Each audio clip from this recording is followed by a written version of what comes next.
북한이 한미 킬 리졸브 훈련에 반발하며 연일 전쟁 위협을 가하는 등 도발의 수위를 높이고 있다. 군 당국은 서해 5도와 북방 한계선의 경비 태세를 한층 강화, 남북 간 군사 대치가 최고조로 치닫는 상황이다. 이런 북한의 행동은 보여주기식 위협으로 도발의 명분을 쌓겠다는 의도가 엿보이는데, 박근혜 대통령은 도발에는 철저하게 대응하되 도발을 포기하면 대화와 협상에 나서겠다는 포용과 압박의 입장을 유지하고 있다. 이런 가운데 미국은 독자적인 대북 제재에 나서는 한편 중국 역시 대북 정책 변화의 기미가 엿보이면서 미중 간 공조가 강화될지도 관심이다. 북한의 도발에 효과적으로 대처하는 동시에 동북아 평화 정착과 북핵 문제를 주도적으로 해결하기 위한 우리의 역할은 무엇인지, 이번 주 토요 국회 토론에서는 급속도로 악화되고 있는 한반도 위기 상황의 해법을 심층 모색해본다.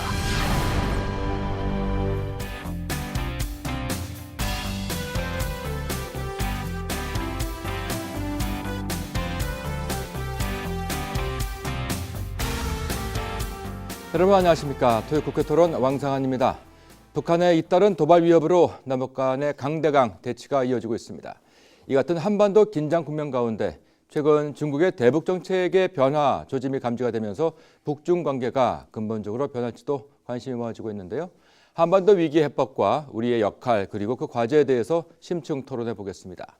오늘 토론을 위해서 나오신 분들 소개해 드리겠습니다. 국회 외교통상통일위원회 새누리당 길정우 의원 나오셨습니다. 안녕하십니까? 안녕하십니까? 동국대학교 북한학과 김영현 교수입니다. 안녕하세요. 네, 안녕하십니까? 안보전략연구소에서 이수석 연구위원 나오셨습니다. 안녕하십니까? 네, 안녕하십니까? 바쁜데 나오신 세 분께 감사의 말씀을 드립니다. 이 북한의 위협 수위가 계속 높아지고 있는 상황인데, 그래서 한반도의 그 긴장이 계속 고조가 되고 있습니다. 현 상황 어떻게 보고 계시는지 길 의원님. 아마 저희들이 기억하고 있는 남북 관계 중에서는 그래도 가장 군사적인 충돌 가능성이 높은 그런 상황이 아닌 그런 위중한 상황이라고 우선 보게 되고요. 그 위중하게 하다고 말씀드리는 것 중에 핵심은 이게 뭐 남북 간의 우발적인 충돌 가능성보다는 애초에 시작 자체가 북한이 상당히 계획된 의도된 긴장 고조 상황이기 때문에 그게 이제 과거와는 다른 남북 간의 그 긴장 상황이 아닌가 그렇게 보고 있습니다. 어떻습니까, 김 교수님? 물론 지금 상황은 그 한반도 차원에서 상당히 긴장이 고조되고 있고, 강대강의 대결 구도가 북한과 미국, 그다음에 남북 관계 차원에서 지금 발생하고 있는 건 사실입니다. 그렇지만 이 구도가 계속 될 것인가에 대한 부분은 저는 그렇게 비관적으로 보지는 않습니다. 상황 자체가 북한도 그렇고 미국도 그렇고 우리나라도 그렇고 이 상황을 계속 지금 대결 구도를 끌고 가기에는 후폭풍이 너무 크다. 그런 차원에서 본다면 한 2, 3개월 후 정도에는 대반전의 가능성도 있다.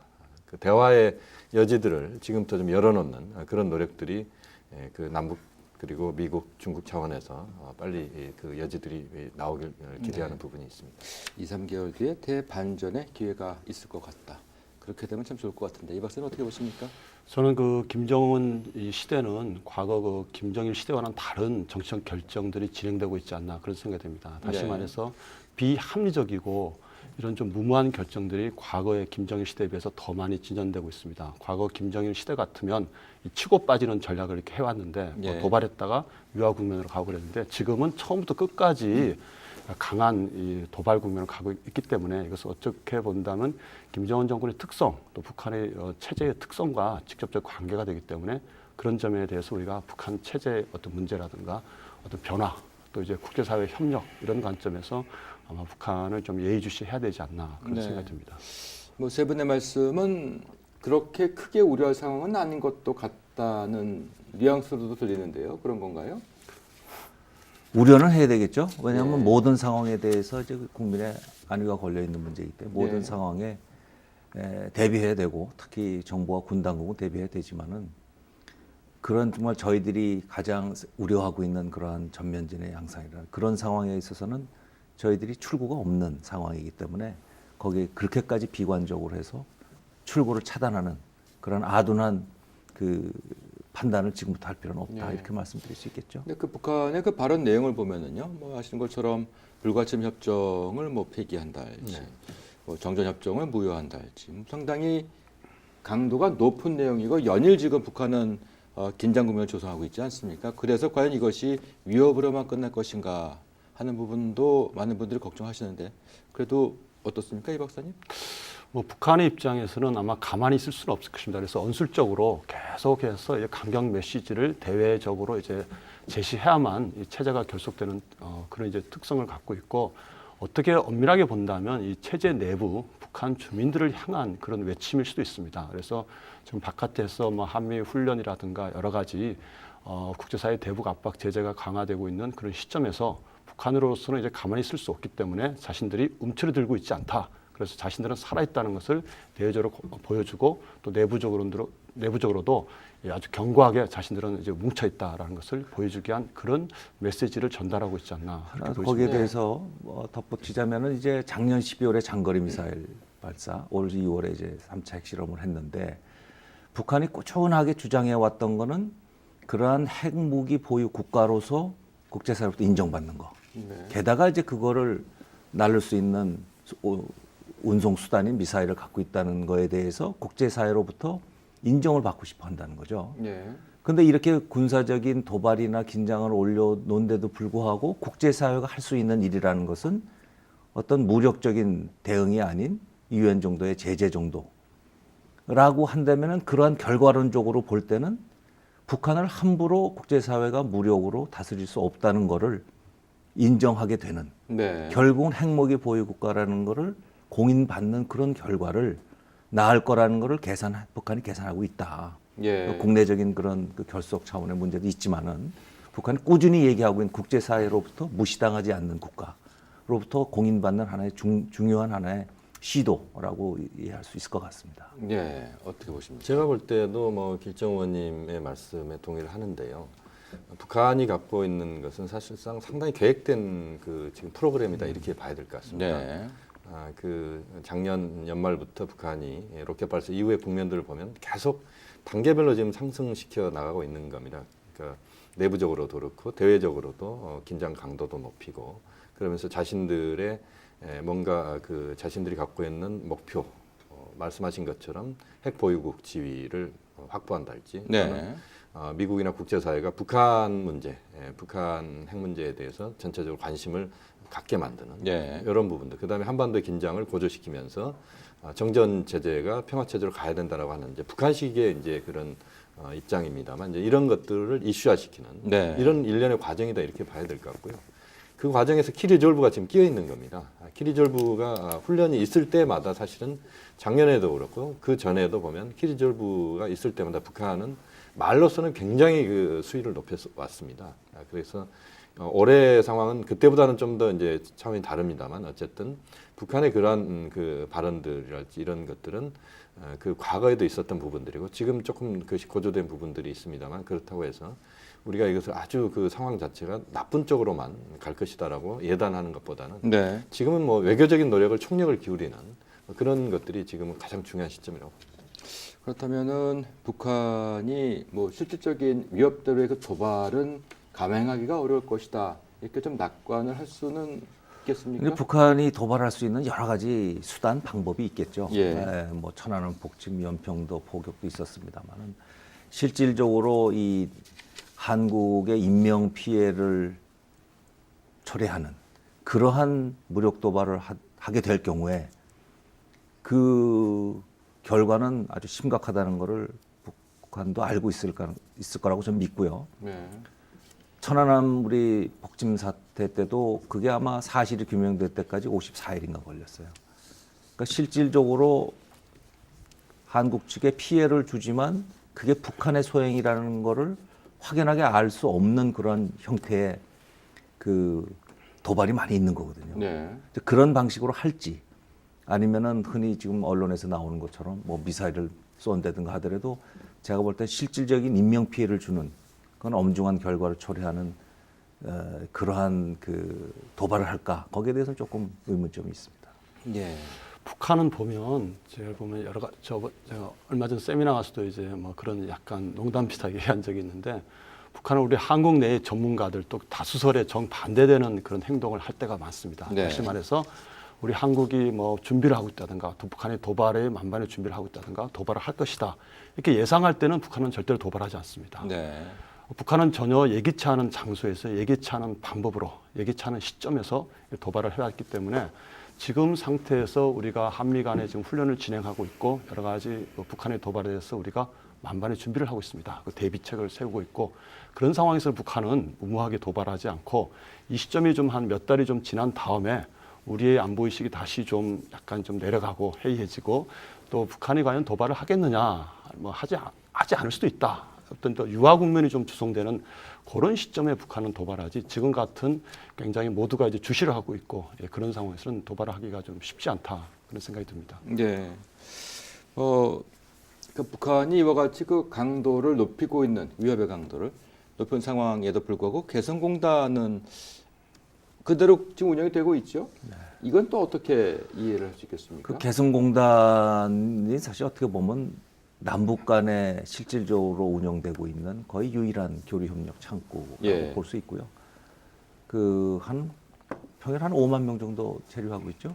5만 명 정도 정도? 북한 주민들이 네. 일을 네. 하고 있죠. 예. 그렇기 때문에 실질적으로 현금이 돌아가는 그러한 사업 자체를 쉽게 이거를 중간에 중단하기는 어려울 거다는 그냥 판단을 할 수 있고요. 그러니까 북한으로서도 개성공단의 의미가 있다라는 판단을 하고 있을 거라고 저는 봅니다. 그런데 다만 우리로서는 이런 군사적인 이렇게 대치 국면이 계속될 경우에 만에 하나 우리 한국 국민들의 안위, 개성공단에 체류하고 있는 그건 생각하고 있지만은 저희들이 먼저 그 개성공단을 그 폐쇄한다든가 하는 조치는 우리 정부도 하지 않을 가능성이 높다 그렇게 보고 있습니다. 그럼 왜 그렇습니까? 왜냐하면 역시 지난 5년간의 그 이명박 정부 때 남북 대화라는 게 거의 중단된 상태였기 때문에 네. 이제 지금 박근혜 정부 들어서 한반도 신뢰 프로세스를 통해서 신뢰를 구축해 나가자 하는 좀 새로운 형태의 남북관계 패러다임을 짜겠다는 거 아닙니까? 네. 그런데 기존에 그나마 유지되고 있는 개성공단마저 만약에 중단될 경우에는 어디서 과연 그 대화의 모멘텀을 찾을 것이냐 아마 굉장히 답답할 거라고 생각하기 때문에 네. 뭐 특별한 그 경우가 아닌다면은 적어도 개성공단 자체는 유지하면서 플러스 알파의 남북 간의 교류 협력 창구를 찾지 않을까 그런 판단이 드네요. 예, 어떻습니까? 뭐 그렇습니다. 지금 뭐 북한 개성공단에서 5만 명 정도 북한 주민들이 일을 하고 있고요. 4인 가족 기준으로 하면 20만 명 정도가 어쨌든 개성공단과 연관돼 있습니다. 북한 전체 주민 기준으로 하면 0.8% 정도가 개성공단과 연관돼 있다 이렇게 네. 봐야 됩니다. 그것은 결국 북한의 그 달러박스로서의 개성공단을 북한도 쉽게 포기하기 어려운 부분이 하나 있고요. 또 우리 지금 매일 우리 그 기업의 그 근로자랄지 또는 기업가들이 한 700명 정도가 개성공단에 상주를 하고 있습니다. 네. 평균 그 정도인데요. 그 이야기는 결국 남관계 차원에서 우리 정부로서도 개성공단과 관련된 부분에서 뭔가 조치를 취해야 한다라고 하는 것은 상당히 그 남관계의 파탄의 책임을 우리 정부가 지게 될 가능성이 높습니다. 네. 길 의원님 말씀하셨습니다만 어떻게 보면 지금 상황에서는 남관계에서 개성공단은 지금 화파와 같은 역할을 하는 겁니다.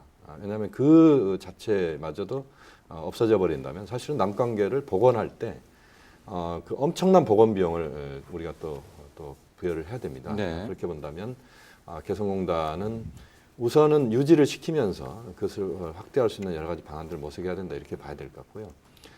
또 신뢰 프로세스의 이 과정 속에서 보면 제가 볼 때는 인도적인 부분에서 대북 지원, 이산가족 상봉이랄지 또는 북한에 대한 영유아 지원 문제 이런 부분들이 앞으로 빨리 그 남관계 개선의 그 돌파구로서 역할을 해야 될 것 같은데 그런 부분들의 동력도 역시 개성공단의 유지와 발전에서 나올 수 있다 현재로서는 네. 그렇게 본다면 개성공단은 남북 당국이 다 이 부분만큼은 보호를 하고 가야 된다고 봅니다. 최후의 수단으로 남겨놓을 것이다. 그렇습니다. 이 박사님. 저도 뭐 동일한 생각입니다. 이 북한은 이제 정치 군사적으로 단절되고 이제 강대강의 그런 이제 충돌 상황에서도 이 경제 분야는 풀어놓을 때가 있습니다. 근데 그 경제 분야를 교류를 허락할 때는 조건은 이제 현금이 바로 들어오는 겁니다. 네. 금강산 관광 같은 경우도 지난 이명박 정부 시절에 이게 중단이 되니까 계속해서 재개하자고 여러 차례 주장해왔습니다. 그것은 바로 현금이 들어오는데 현금이 북한 경제에 도움이 된다기보다는 물론 이제 북한 주민들이 그로 인해서 일부 여러 가지 뭐 그 도움이 많이 되지만 바로 김정은 정권의 어떤 현금 유입이 됨으로써 이 체제 유지에 절대적으로 도움이 되고 있기 때문에 이 개성공단은 절대적으로 북한이 폐쇄하지 않을 것이고 네. 아마 여기 더해서 좀 있으면 한 상반기 좀 지나가면 이제 그 금강산 관광 문제마저 이제 제기를 하면서 재개하자고 논의하자고 아마 이런 주장도 할 것으로 생각됩니다. 네. 한 가지만 예. 좀 말씀을 드리면요. 지금 판문점에 지금 그 전화가 지금 끊겨 버렸지 않습니까? 그런데 지금 그 서해 군 통신선은 유지가 되고 있습니다. 네. 그것은 뭐냐면 개성공단 출입경을 하는 우리 근로자랄지 기업인들을 체크하는 그 통신선은 북한이 끊지 않고 있습니다. 네. 그리고 이제 또 하나 남은 게 이제 항공 관제와 관련된 그 통신선이 유지되고 있거든요. 네. 그렇게 본다면 북한 입장에서도 이 문제만큼은 상당히 신중하게 접근하고 있다 이렇게 봐야 될 것 같습니다.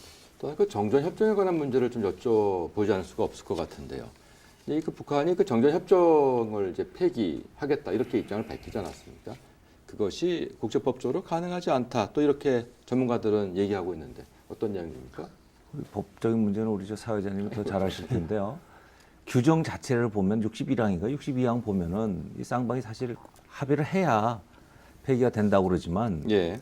저는 어떤 면에 있어서는 북한의 주장이 더 타당하다는 느낌을 많이 받습니다. 이거는 말로 지켜줄 수 있는 게 아니지만 예. 행동으로는 언제든지 파기할 수 있다. 이런 표현을 썼거든요. 네. 저는 아주 잘 말한 표현이다. 실질적으로 정전협정을 당사자들 중에 어느 하나가 지키지 않겠다고 마음을 먹으면은 정전협정 자체는 사실은 무실화가 되는 게 맞다. 예. 그거를 구태여 뭐 상대방의 의도에 따라서 우리의 입장이 달라질 수 있겠지만 아무리 북한이 주장해도 우리는 그거를 정전협정의 정신을 우리는 지키겠다는 의미에서 그건 파기가 아니다라고 주장하는 건 의미가 있지만 네.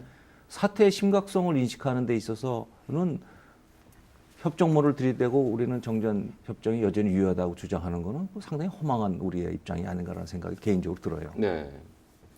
사실 그 정전 협정이 그래서 나오는 문제인지는 모르겠습니다만 북한으로서는 그 체제 안정이 가장 큰 이제 목적 아니겠습니까? 네.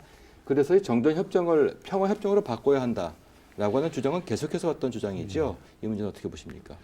북한은 그 이미 오래전부터 정전협정을 무력화하기 위한 시도를 해왔습니다. 예. 90년대부터 뭐 아시다시피 그 중립국 감시위원들 철수시키고 여러 가지 판문점에 어떤 무력화시키고 여러 가지 조치를 쭉 해왔는데 그 일련의 90년대부터 쭉 진행되어 온 그 과정의 그 목적은 바로 이제 평화협정을 맺기 위한 지금 현재 정전협정을 대체하는 평화협정을 맺기 위한 그런 수순으로 가고 있는데 네. 그 평화협정이라는 것은 우리 한국과 맺겠다는 것이 아니라 그 미국과 맺으면서 주한미군 철수라든가 유엔사 문제라든가 여러 가지 북한에게 유리한 방향으로 이 한국 내의 어떤 군사 안보 체제를 전환시키려는 그런 목적을 갖고 있기 때문에 90년대부터 계속 꾸준하게 정전 체제를 무력화시키는 시도를 해왔고 지금도 계속해서 북한은 주장을 하고 있는 네. 그런 이제 상황이라고 볼 수 있습니다. 네.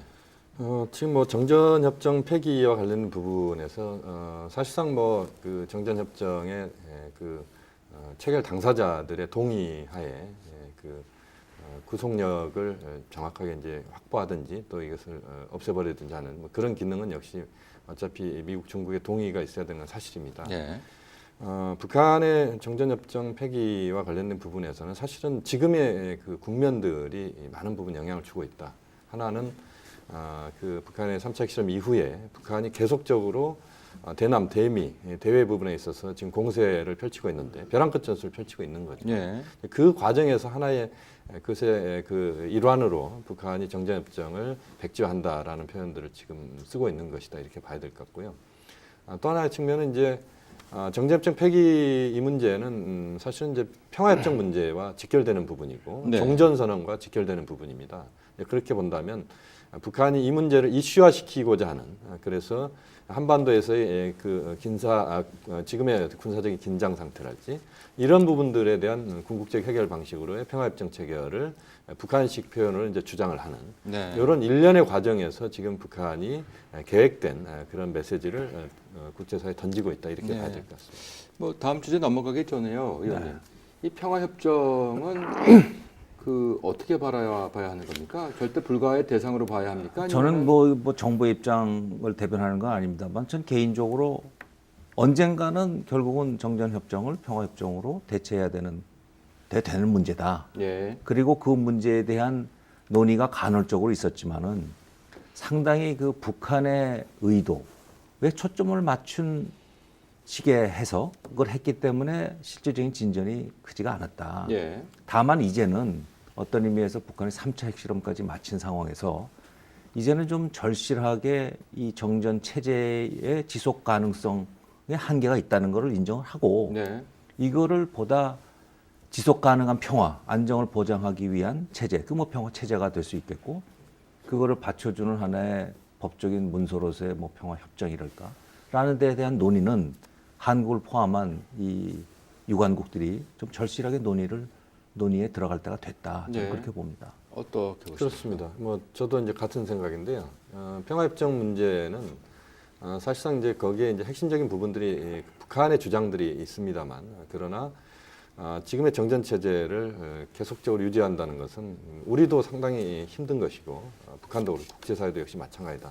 한반도의 항구적인 평화라고 하는 관점에서 평화협정 논의가 이루어져야 되고 북한은 이제 우리를 빼려고 하는 게 이제 공식적인 자신들의 입장이었습니다.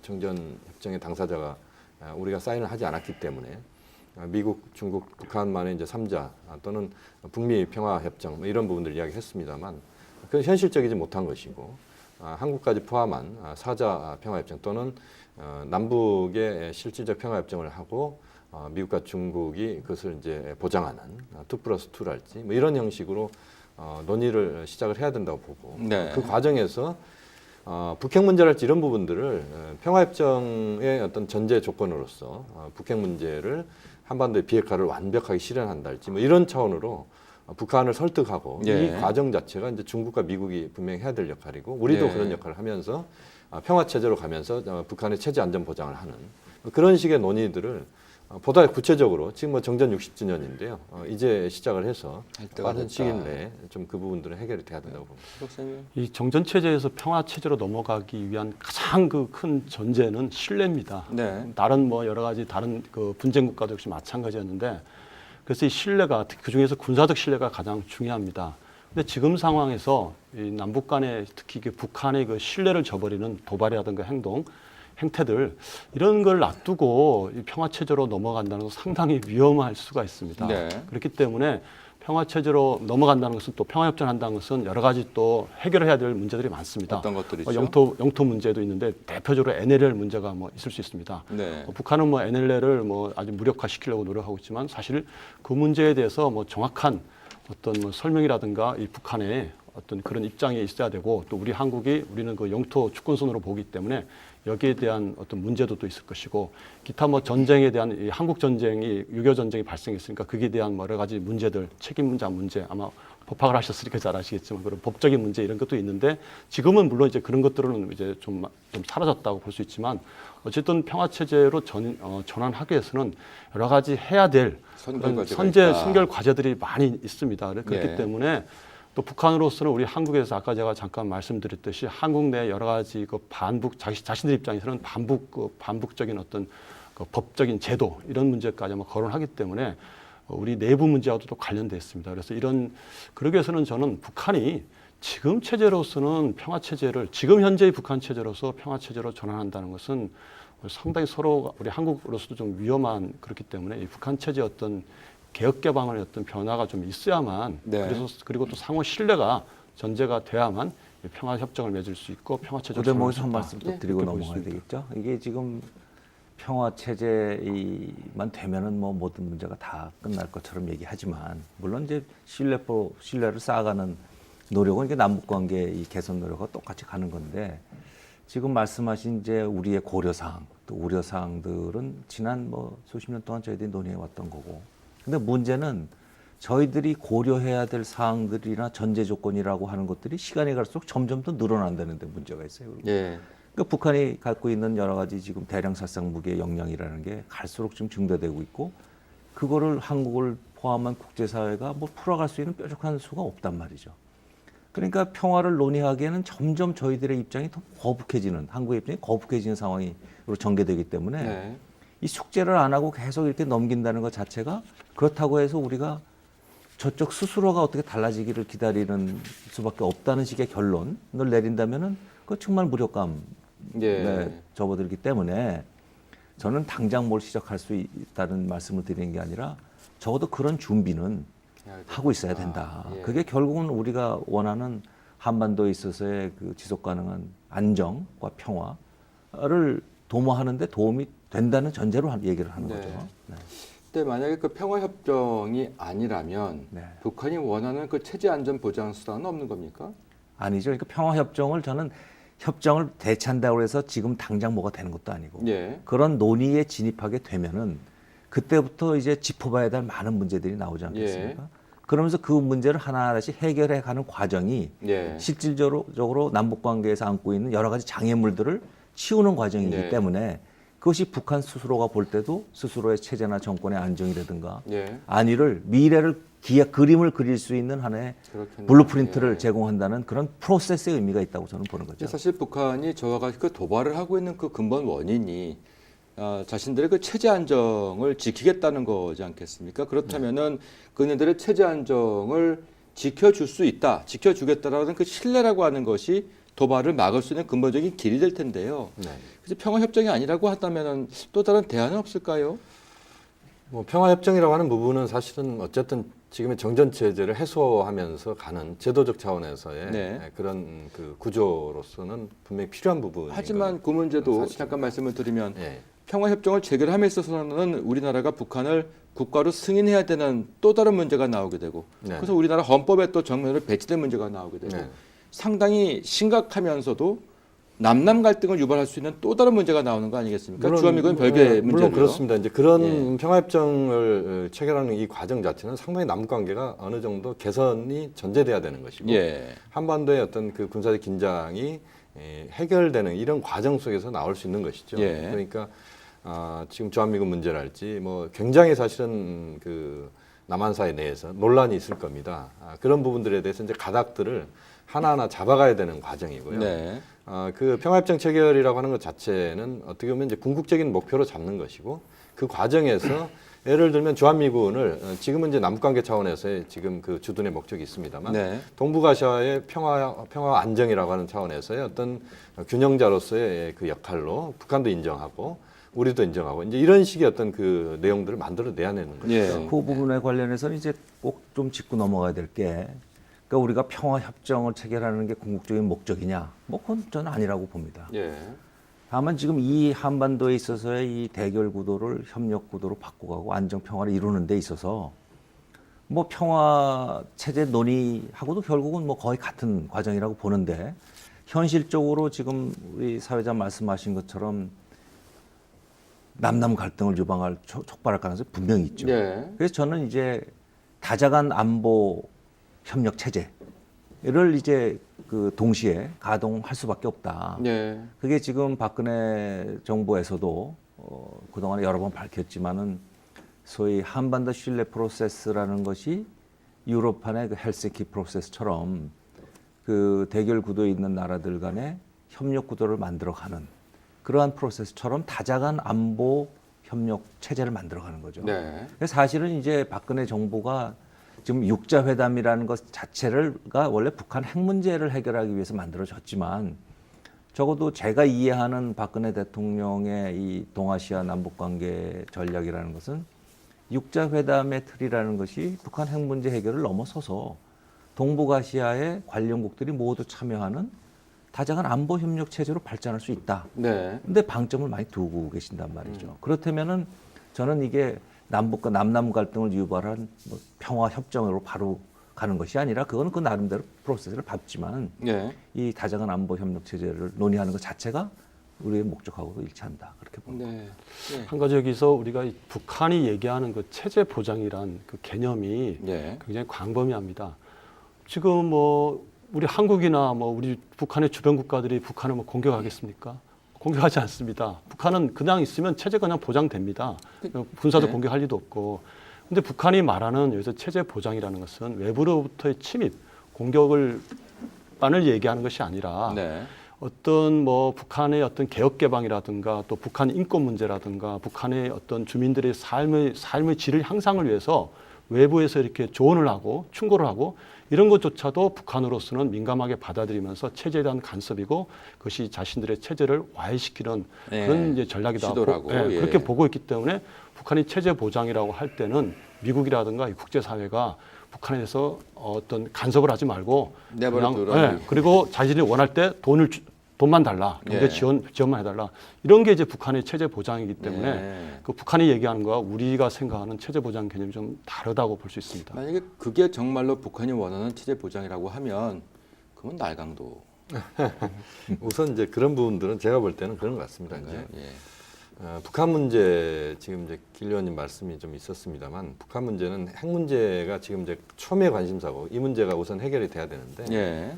그러면서 북한 전반의 문제에 대한 국제사회의 그런 그 동의가 필요한 부분들이 있는 것 같습니다. 네. 다시 말씀드리면 한미중이 어떻게 북한을 앞으로 관리할 것인가. 이제 북한이 이야기를 들으면 싫어할 수도 있습니다만 어떻게 북한 문제를 동북아시아 또는 세계적 차원에서 북한 문제를 관리할 것인가.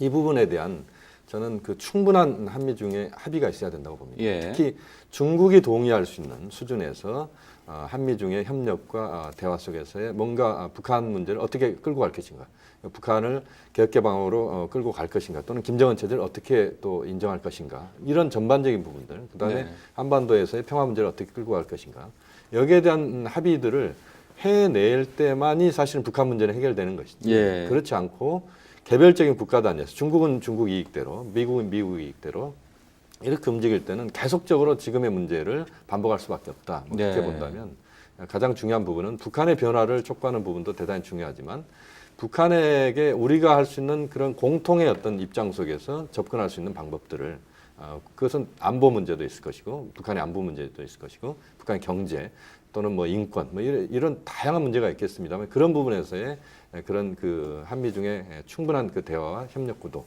이 부분이 저는 매우 중요한 부분이다라고 봅니다. 예. 사실 국제사회의 어떤 그 협력이라고 하는 것도 대북 문제를 풀어감에 있어서 상당히 중요한 대목임에 틀림없을 것 같은데 이제 미국도 새 지풍부가 출범을 했고 중국도 출범을 했고 무엇보다 미국과 중국의 역할이 상당히 중요하지 않겠습니까? 그렇다면 미중 간에 있어서 이 북한 문제에 대한 협의는 어떤 방향으로 어떻게 흘러가리라고 보십니까, 의원님?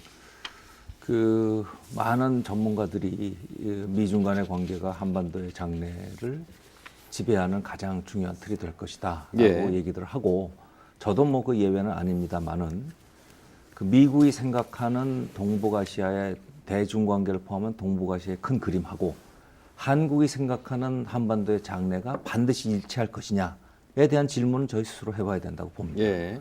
또 중국이 보는 중국과 미국 간의 관계와 중국이 보는 한반도의 장래 동북아의 그림이 일치할 것이냐 그건 전 다르다고 봅니다. 예. 저희들이 할 수 있는 건 우선 저희가 추구하고 있는 한반도의 미래, 남북관계가 바람직한 현실이 뭔가라는 거를 목표를 좀 분명히 할 필요가 있다고 봅니다. 그리고 그것이 한미 동맹관계의 틀 속에서 좌지우지되는 게 아니라 우리의 분명한 대북 정책하고 남북관계 그림을 그려놓고 전통 동맹인 미국 또 전략적인 동반자 관계인 중국에다 대고 그거를 얘기할 수 있는 상황까지 가야 된다. 네. 그래서 저는 이렇게 지금 절박한 상황이 남북관계에 벌어지고 있지만은 이런 상황이야말로 역설적으로 우리의 목소리를 낼 수 있는 또 우리의 목소리를 경청할 준비가 돼 있는 상황이 왔다. 네. 그렇게 보기 때문에 이 상황 자체를 미중 관계 속에서 자꾸만 한반도의 미래를 그 잣대로 지금 판단하려고 하는 그 우리의 구태 관성에서는 좀 벗어날 필요가 있다. 그런 말씀을 드리고 싶습니다. 구태 관성 어떻습니까? 조금 위험한 발언이죠. 저는 뭐 위험하지 않다고 보는데요. 이제 뭐냐면 저는 아주 중요한 말씀이라고 생각이 듭니다. 한반도 문제는 사실은 뭐 남북관계 차원으로만 풀 수 없는 부분이고 미국과 중국이 당연히 역할을 할 수밖에 없는 구조이고 그렇지만 지금 상황에서 보면은 사실은 우리가 주도할 수 있는 그림들을 만들 수 있는 그 시점에 온 것은 저는 맞다고 봅니다. 그런가요? 예, 왜냐하면 지금 사실 뭐 미국도 그렇고 중국도 그렇고 외교적인 전략적인 다 목표들이 있습니다. 그런데 미국의 그 전략 목표가 한반도가 1순위일 수는 없습니다. 여러 가지 그 다른 그 이란 문제랄지 또는 유럽의 금융 문제랄지 다양한 문제들이 있고 있겠죠. 예. 제가 1년 동안 작년에 미국에 있으면서 그 절실하게 느꼈던 부분들은 미국은 한반도에 대해서 그렇게 관심이 많지 않더라라고 하는 것입니다. 오히려 다른 더 큰 문제들을 집중하는 것이고 그렇게 본다면 그들이 갖고 있는 부분은 한반도에서 문제가 생길 때 자기들이 이제 그 관심을 갖고 예. 거기에 대응하려고 하는 뭐 그런 모습들을 봤는데 저는 우리가 그 한반도와 동북아시아 또는 우리의 문제를 그 만들어 놓고 나서 그것을 갖고 중국, 미국과 협의 속에서 그 틀들을 짜나갈 수 있는 그런 노력들을 해야 된다. 예. 그렇지 않으면 사실은 미중의 그 한반도 또는 동북아시아의 그 자신들의 전략에 우리가 그야말로 꿰어 맞춰지는 이런 틀이 간다면 사실 한반도 문제의 어떤 해결은 요원할 수밖에 없다. 네. 그런 점에서 우리가 좀 더 역할을 이제는 해야 되고 중국도 사실상 그 북한 문제에 대해서 우리와 이해관계가 일치되는 부분들이 많이 만들어지고 있다고 봅니다. 네. 그렇게 보면 한미 중에 그 낮은 수준에서의 어떤 그 충분한 협조 체제가 구축될 수 있는 그 선을 만들어 놓고 네. 가는 그것을 또 우리가 주도하는 뭐 그런 부분들이 필요하다고 봅니다. 네. 그 이 부분은 어떻게 보세요? 오바마 대통령이 북한을 바라보는 중국의 시각이 바뀌고 있다 이렇게 말을 하지 않았습니까? 실제 북한에 대한 그 중국의 입장이 바뀌었다 이렇게 보십니까? 예. 뭐 바뀌었다기보다는 뭐 중국도 이제는 그 3차 핵실험 이후에 그 북한에 대해서 과거의 뭐 혈맹 동맹 관계에서 좀 벗어나고 싶다, 막 그런 입장을 조금 이제 반영한 거라 볼 수 있고 네. 또 이제 중국 내부에서 그 과거와 달리 이제 반북 여론이 아주 거세지고 있습니다. 인터넷을 통해서 여러 가지 뭐 북한을 비판하는 그런 이야기들이 많이 나오고 있는데 과거 같으면 이제 중국 정부가 이런 내부의 의견들을 무시했는데 중국이 이제 시진핑 시대가 접어들면서 시진핑 시대가 이제 개막하면서 얼마 전에도 그 부패 문제, 관리들의 부패 문제에 대해서 인터넷으로 딱 그 중국 국민들이 이렇게 제기를 하니까 바로 조치가 취해지듯이 이제는 중국 당국도 중국 내부의 여론이라든가 이런 걸 무시할 수가 없는 그런 이제 시대가 되었습니다. 네. 마찬가지 따라서 이 북한 문제에 대해서 이 중국 내부의 그 인민들이 상당히 불만이 많고 우리가 언제까지 북한을 껴안아야 되느냐, 지원해줘야 되느냐 이런 불만들이 많이 있기 때문에 중국 당국으로서도 그것을 전혀 무시할 수 없습니다. 네. 그렇기 때문에 아마 어느 선에서 북한에 대해서 경고도 하고 압박도 하겠지만 저는 좀 제한적이다. 저는 좀 이렇게 보고 싶습니다. 어떻게 보세요, 그 뭐 오바마 대통령이 중국의 대북 정책에 대해서 얘기하는 건 이제 어떻게 보면 기대가 섞인 기대 어린 희망 사항인가요? 희망이 상당히 담겨 있고 시진핑 새로운 체제 안에서의 북중 관계가 조금 변했으면 하는 기대감이 많이 담겨 있다고 예. 보고요. 저희들이 봐야 할 거는 이제 어떻든 북한이라는 존재가 중국 지도부가 볼 때는 굉장히 이제 짜증스러운 이제 짜증나게 하는 나라로 변하고 가고 있다는 거죠. 예. 그래서 그럼에도 불구하고 중국이 북한을 대하는 태도나 전략이라는 거는 얼마나 덜 위협적인, 얼마나 덜 곤혹스럽게 하는 주변국으로 만들어 갈 것인가 거기에 있다고 보는데요. 네. 그러니까 예를 들어서 북한에서의 어떤 국내적인 정변이나 큰 변화에서 오는 불안정, 국경의 불안정이라는 문제하고 북한의 대량 살상 무기 개발에서 오는 군사적인 위협하고 어느 게 더 중국의 현 단계에서 또 앞으로 향후 몇 년 동안에 더 골칫거리가 될 것이냐. 네. 이걸 놓고 지금 가늠을 할 텐데 아마 지금 현재나 향후 몇 년 동안에 중국에게 있어서 북한은 그래도 북한 안에서의 어떤 안정을 유지하고 있는 게 예. 당분간은 중국에게 덜 위협적인, 덜 골칫거리가 아닌가 이런 판단을 하고 있지 않을까 지금 그런 생각을 갖고 있습니다. 네. 북한에 대한 중국의 시각이 상당히 중요한 역할을 하리라는 점, 뭐 이견이 없을 것 같은데요. 아무튼 중요한 것은 우리나라가 그 남북 관계를 그 주도해 나가는 그 모습에 있지 않겠습니까? 네, 그 관련된 부분이 그 육자회담이 또 될 수 있을 것 같은데요. 기존에 했던 그 육자회담의 어떤 그 변화, 개선 이 부분은 어떻게 보십니까? 육자회담은 사실상 그 차선 중에서는 최선의 지금의 그 핵 문제를 풀어가는 구도다 이렇게 볼 수밖에 없습니다. 예. 육자회담 무용론이 많이 나오고 있는 건 사실인데요. 육자회담을 대체할 수 있는 그런 프로그램들이 그렇게 뚜렷하게 보이지 않습니다. 예. 그렇게 본다면 육자회담을 최대한 활성화시키는 이 부분이 이제 가장 중요하다 이렇게 봐야 되는데요. 뭐 아까 이제 신뢰 이야기들이 계속 나왔습니다만 뭐 추상적인 이야기이기도 하지만 육자회담의 재개에 있어서는 역시 북한과 국제사회 간의 신뢰 부분이 싹이 트야 됩니다. 네. 그렇지 않은 상태에서는 육자회담은 계속적으로 이게 열리지 않을 가능성이 높다 이렇게 봐지는데요. 네. 다만 이제 육자회담의 틀 속에서 우리가 좀 더 고민해야 될 부분들은 그동안에 이제 각국의 목소리들이 이제 개별적으로 나왔다면 이제는 북한을 한 축으로 하고 미국, 중국, 일본, 한국, 러시아가 좀 더 그 북한의 핵 문제에 대해서 의견의 일치들을 사전에 좀 어느 정도 조율을 충분히 좀 할 필요가 있다고 봅니다. 네. 특히 이제 중국과의 조율 부분인데요. 근데 그 부분에서 최소치의 어떤 조율된 의견을 갖고 육자회담에서 그 의견들을 나누는 그러면서 효율성도 높이고 성과가 나오는 이런 부분들이 분명히 필요하다고 보고요. 네. 뭐 그런 점에서 이제는 좀 더 육자회담에 대해서 뭐 중국도 뭐 의장국으로서 역할을 해야 됩니다만 미국과 중국도 우리 정부의 그런 입장들이 좀 더 사전에 조율될 수 있는 네. 그런 통로들이 마련돼야 된다. 뭐 그래야 육자회담의 어떤 내용들이 충분히 성과를 거둘 수 있다 이렇게 볼 수 있을 것 같습니다. 네. 그 차선직의 최선책이라는 편에 대해서 저도 공감을 하고요. 대개 이제 워낙 육자회담 배틀이 작동을 안 하고 있기 때문에 한국조차도 이제 굉장히 이제 지쳐 있는 상황인데요. 최근에 아주 재미난 얘기를 제가 들었는데 그 육자회담을 제일 고집하고 있는 나라가 지금 중국이 됐어요. 이제 중국이 이제 호스트 국가인 셈이죠. 그리고 중국이 북한의 어떤 이런 도발이 있을 때마다 꼭 강조하는 게 육자회담으로 돌아오라. 육자회담의 틀에서 대화를 하라는 얘기를 꼭 붙인단 말이죠. 네. 그러니까 그만큼 중국이 육자회담의 틀을 고집하고 있기 때문에 한국을 비롯한 이 당사국들이 육자회담의 무용론, 무실론을 얘기하는 것 자체가 중국의 책임감을 오히려 감소시키는 역할을 한다. 네. 그러니까 육자회담 살아있다. 중국이 적극적인 역할을 해라. 라는 논리로 가져가는 것이 그나마 중국이 움직이는데 쓸 수 있는 카드가 아니냐. 이런 얘기들을 하는데 그것도 일리가 있는 것 같아요. 네.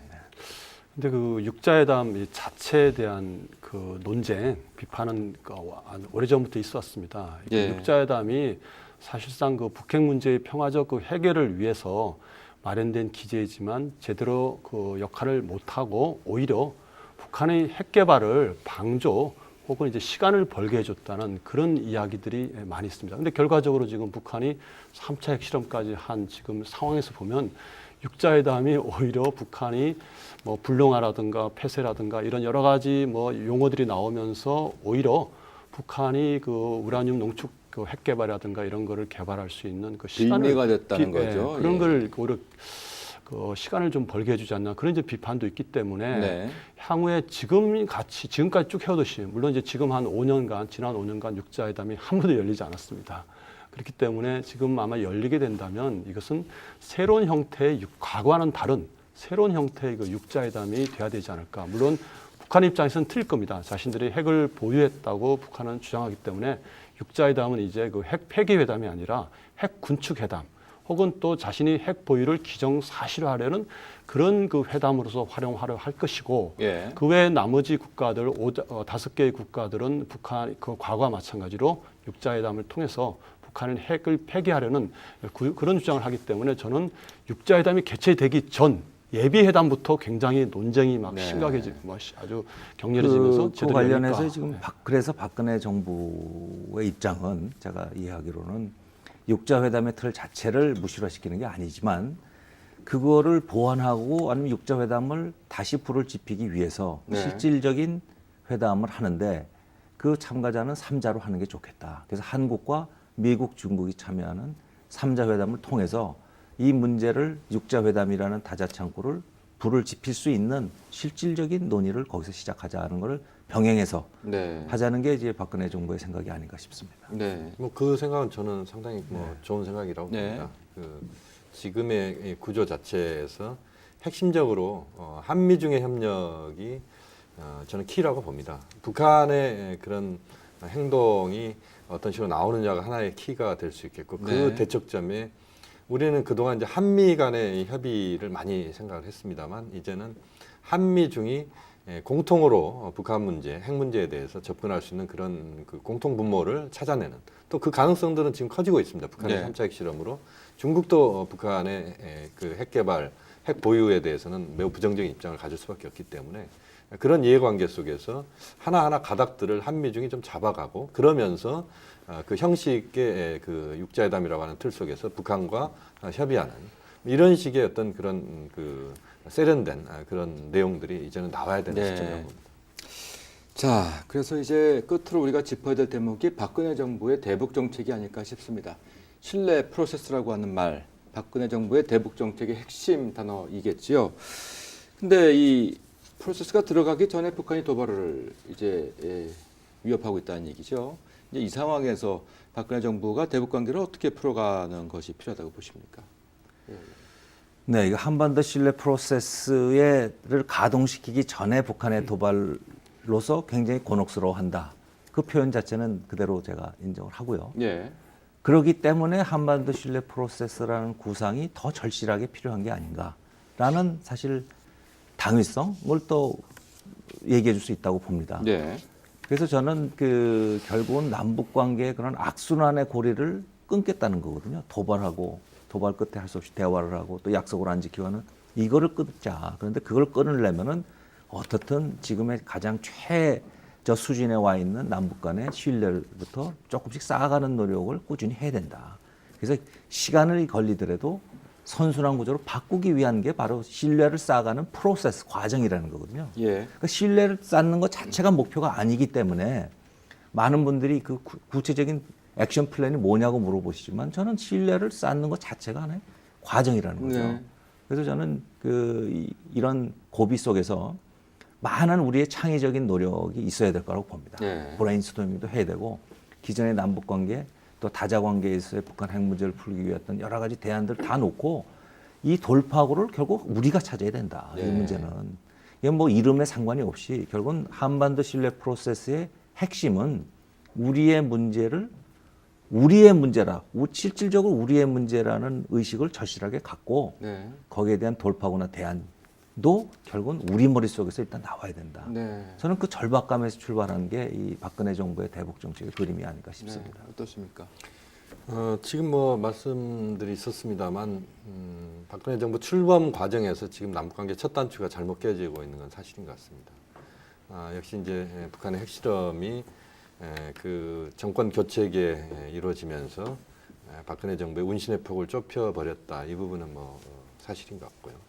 신뢰 프로세스가 저는 사실 뭐 신뢰 프로세스의 그 자체에 대해서는 좀 비판적인 부분들이 있습니다만 현재 국면에서는 그 신뢰 프로세스를 가동시키면서 가는 그 수준이 현재 수준에서는 필요한 부분이 아닌가 하는 생각을 하고 있습니다. 예. 역시 지금의 상황에서 보면은 북핵 문제에 박근혜 정부가 집중을 해야 되는 건 사실이고 그 문제를 해결하는 걸 제 우선순위로 해야 됩니다. 그러면서도 남북관계 차원에서 이제 전 동력들이 나와야 된다고 보는데 그 동력은 이제 우선은 이산가족 상봉 문제인 것 같습니다. 이 문제는 북핵 문제와 좀 무관하게 접근을 할 필요가 있다. 북한에 대한 영유아 지원 문제도 마찬가지라고 봅니다. 이 부분은 인도적인 부분에 있어서도 비정치적인 것이고 이걸 통해서 남관계의 어떤 그런 모멘텀들을 유지시켜 나가는 그런 동력으로 이 부분을 활용을 해야 된다고 봅니다. 네. 또 하나의 측면은 이제 남관계 차원에서 채널 문제인데요. 이렇게 남관계 차원에서 지금 위기가 고조되는 상황에서 남북의 당국 간의 대화 채널이 지금 없습니다. 전화 통화 뭐 할 정도밖에 안 되는 상황이기 때문에 네.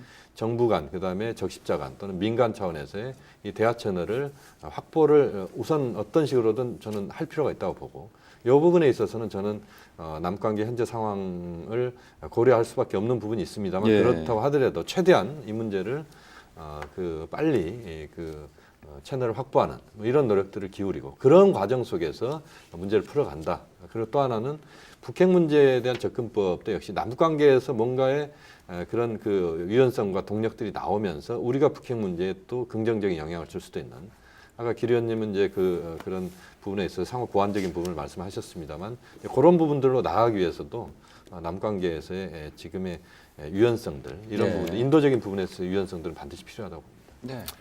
예, 한반도 그 신뢰 프로세스가 나오게 된 배경은 그 이전에 그 유화 정책이 그 북한 체제의 변화를 유도하지 못했다는 데 대한 어떤 반성이 있었고 네. 또 지난 그 이명박 정부 시절에 그 원칙 있는 대북 정책이 물론 일부 성과는 있었지만 역시 그 북한 체제의 변화를 유도하지 못했고 남북 관계 개선을 제대로 이제 유도하지 못했다는 그런 이제 생각에 대한 어떤 토대 하에 네. 이제 신뢰 프로세스, 박근혜 정부의 신뢰 프로세스는 정말 아까 길정우 의원님 말씀하신 대로 선순환 구조를 만들기 위해서 이제 남북 간에 먼저 신뢰를 쌓고 어떤 전제 조건 없이 그 이전에는 너무 이제 핵 문제, 비핵화에 대해 너무 이렇게 전제 조건을 하다 보니까 북한이 반발이 있어 왔습니다. 그래서 이번에는 신뢰를 남북 간에 신뢰를 쌓고 또 인도적 지원도 제공하고 그러면서 이제 그 핵 문제도 해결하고 정치 군사적 문제를 해결하겠다는 일종의 균형 잡힌 그런 정책을 그 하려고 했다고 볼 수 있습니다. 그래서 네. 일종의 좀 그렇다고 해서 무조건 북한의 원하는 대로 따르겠다는 것이 아닌 그 일종의 그 맞춤형 북한의 그 행태에 따라서 즉각 융통성 있는 그런 정책을 그 추진하겠다는 그런 입장입니다. 네. 다만 이번에 그 3차 핵실험으로 인해서 그 기조에서 뭐 좀 변화가 있지 않겠는가 그런 얘기도 있지만 박근혜 대통령은 그 북한의 도발이라든가 이런 데 대해서는 뭐 원칙적으로 단호하게 대응하되 한반도 신뢰 프로세스는 여전히 유효하다 이런 말씀을 하셨기 때문에 아마 그 북한의 도발에 대해서 우리가 만반의 대비는 하고 있지만 그래도 남북 관계의 활성화라든가 또 개선 또 북한 체제의 변화를 유도하기 위해서는 나름대로의 또 어떤 준비를 또 해야 되지 않겠는가 뭐 네. 그런 아마 입장이라고 보고 있습니다. 네. 자, 이제 토론을 정리해야 될 시간이 됐는데요. 그 대통령께서 이제 그 미국을 해외 첫 순방지로 이제 그 가시지 않습니까? 그 의미를 포함을 해서 앞으로 그 남북 관계 어떻게 풀어야 한다고 생각하시는지 마무리 말씀 부탁드리겠습니다. 먼저 박사님께 부탁드리겠습니다. 예, 뭐 미국 순방은 아주 시의적절한 그런 이제 방미라고 생각합니다. 뭐 일각에서는 한반도 문제를 풀기 위해서는 뭐 미국보다는 중국의 역할이 더 중요하다. 뭐 이런 이야기도 있지만 네. 그래도 미국은 우리의 오랜 그 동맹국이자 우리의 그 안보를 뒷받침할 수 있는 가장 강력한 국가라고 볼 수 있습니다. 그래서 이번에 방미해서 안보 문제도 얘기하고 또 우리도 경제 문제가 상당히 중요한 이슈가 되고 있기 때문에 한미 FTA를 비롯해서 이 경제 문제도 같이 논의하면서 우리 그 한반도 문제에 관한 여러 가지 논의를 같이 해야 되지 않겠나. 이 와중에 이 남북 관계 문제에 관해서 우리 한국이 좀 주도적으로 할 수 있는 그 여지 그런 이제 가능성에 대해서 같이 논의를 하지 않겠는가 그렇게 생각을 하고 있습니다. 네, 교수님. 지금 이제 제가 볼 때는 대결에서 대화로의 대반전이 요구되는 시점이 왔다라고 봅니다. 네. 한반도의 군사 긴장이 지금 고조되는 이 상황들은 열기를 반드시 시켜야 되는 것이고 북한의 군사적 행동이 나오고 또 우리가 거기에 맞대응하고 이런 식으로 가는 과정들은 결국 남북 당국에게 또는 우리 국민들에게 피해를 주는 것은 뭐 자명한 일이다. 뭐 그렇게 보면 지금 상황에서 그 대화로의 어떤 대반전에 대한 노력들을 할 때가 왔다라고 보고 한미 중에 충분한 대화 속에서의 북한과의 대화의 통로들을 찾는 이런 작업이 네. 필요하다고 봅니다.